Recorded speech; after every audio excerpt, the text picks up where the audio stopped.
Yo,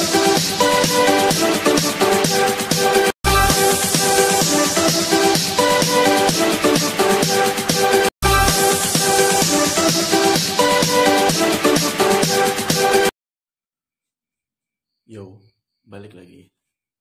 Om Swastiastu. Gue dengar sebelumnya, pihak hasil dari sidang jering waktu ini dari pihak ID pusat dan cabang tidak ada yang ingin memenjarakan beliau. Nah, ada siapa yang ingin memenjarakan jering? Yaitu hanya karena tersinggung dan menurunkan atau mengendorkan semangat para dokter. Seharusnya kan pihak dokter itu atau pihak ID memberi penjelasan tentang hal yang terkait tentang COVID. Kalau mencuci tangan pakai sabun, pakai masker, itu udah dari zaman dodol. Kita pakai masker di jalanan itu kan karena agar menghambat debu kan, biar gak flu. Dan mencuci tangan itu udah dari zaman penjajahan, Bu. Itu yang diterapkan lagi sekarang. Kita mandi pun pakai sabun, mencuci pakai sabun, mencuci baju pakai sabun, mandi pakai sabun, nyuci piring pakai sabun, nyuci motor pun pakai sabun. Kurang bersih apa lagi itu? Yang perlu itu kan hanya sanitizer aja, hand sanitizer aja. Sehingga membuat jering itu geram dan marah. Berulang kali dia bertanya, tidak ada yang ingin memenjarakan dia.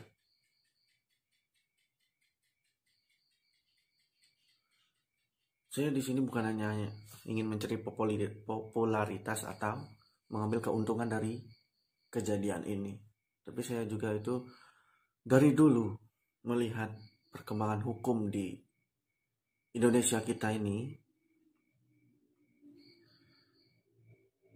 sudah amburadul, semua bertujuan demi uang.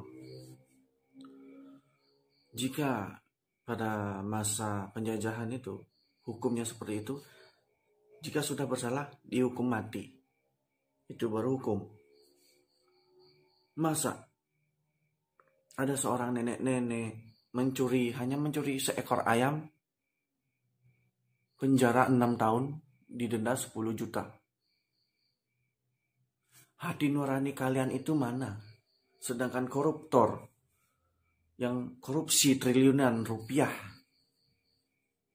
malah mendapatkan fasilitas penjara yang seperti layaknya kamar hotel, laptop segala macam disiapin.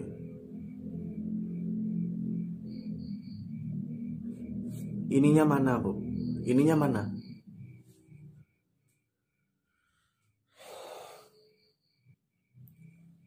Dan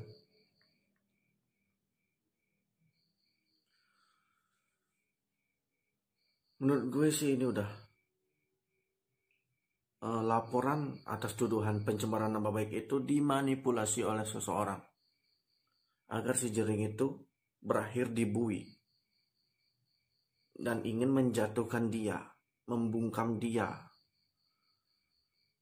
Karena apa salahnya kita menolong sesama?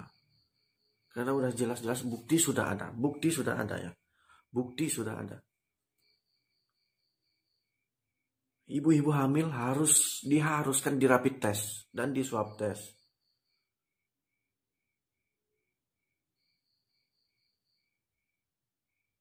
Dan kenapa hati nurani kalian itu tidak kalian pikirin gitu, tidak kalian pakai gitu?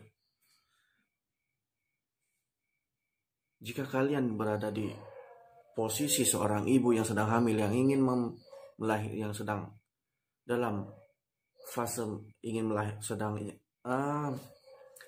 dalam fase ingin melahirkan dan diharuskan swab test dan rapid test, dan nyawa anak kalian melayang atau kalian sendiri nyawa kalian menjadi taruhannya, dan diharuskan di-covidkan, padahal hasil tesnya itu negatif. Udah bayar pula, mati iya. Di-covidkan lagi. Sekarang sanak saudara tidak boleh menjenguk kita, mengantarkan kita ke tempat peristirahatan terakhir. Hati nurani kalian mana? Hanya karena demi uang, kalian meminggirkan rakyat-rakyat kecil yang kurang mampu, mem-PHK-kan orang yang sakit, padahal itu bukan COVID, hanya sakit flu biasa. Yang bikin kebijakan waktu Februari itu siapa? Kalian bisa cari di Google kok. Jejak sosial media itu banyak yang mengatain COVID-19 itu aman, Indonesia aman dari COVID. Tapi sekarang di Bali lagi zona merah. Jering masuk penjara, COVID tambah naik lagi. Yang paling parah itu di Singaraja, Bali Barat.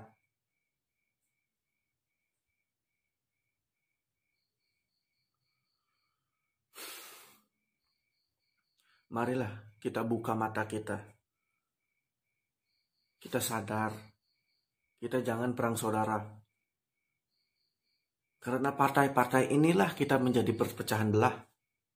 Menjadi sebuah perpecahan antara bangsa.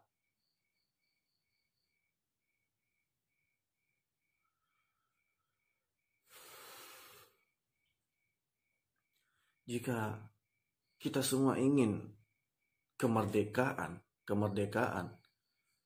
maka kita harus bersatu.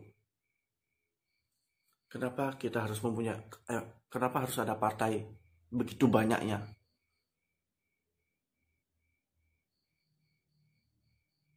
Padahal sudah dari zaman Soekarno, partai politik itu beliau tidak suka karena akan memecah belah kita semua. Namun peringatan beliau tidak dihiraukan. Dan sekarang kita menjadi pecah belah. Dan sebenarnya Bali pun ingin memerdekakan dirinya sendiri. Pada zamannya itu. Pada reformasi Soeharto kalau nggak salah. Bali ingin terpisah dari Indonesia. Karena semakin hancurnya dan semakin amburadulnya hukum di Indonesia. Hukum memihak orang yang berkuasa, yang dekat dengan kekuasaan, yang mempunyai uang, mempunyai backup yang banyak. Sedangkan kita rakyat jelata, orang rakyat biasa, selalu terpinggirkan, setiap bersuara tidak didengar. Sekali kita berkata kasar, langsung dijemput oleh aparat. Kita dibui, membusuk dibui. Kenapa kalau koruptor itu tidak dihukum mati aja?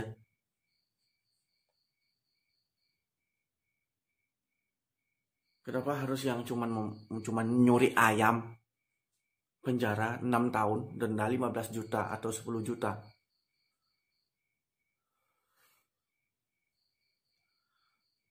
Ayolah Pak, sadar Pak, buka matanya Pak. Jangan munafik Pak. Bapak Jokowi udah berapa kali wanti-wanti kepada menteri-menterinya, tapi menteri-menterinya itu gak ada yang denger. Udah dijalankan apa enggak itu perintahnya, titah dari presiden. Apakah kalian masih dari kalangan keluarga cendana kah? Dari pihak Soeharto kah? Yang kontra Soekarno kah? Anti Soekarno kah?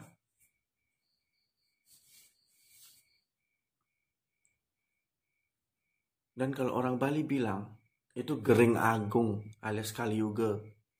Kaliuga udah tahap akhir. Ini udah tahap akhir. Tinggal menunggu waktu aja. Tapi gue di sini nggak meramal, hanya firasat.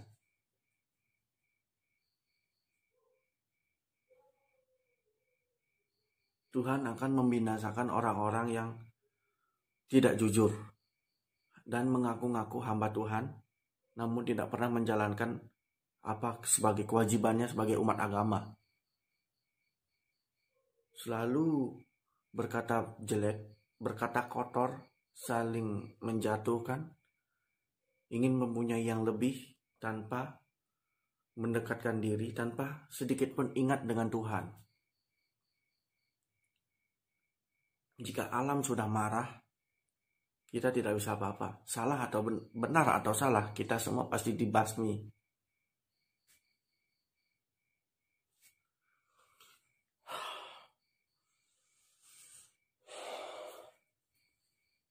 Ya, segitu aja. Tunggu video selanjutnya. Pamit dulu. Om Santi, Santi, Santi Om. Ciao.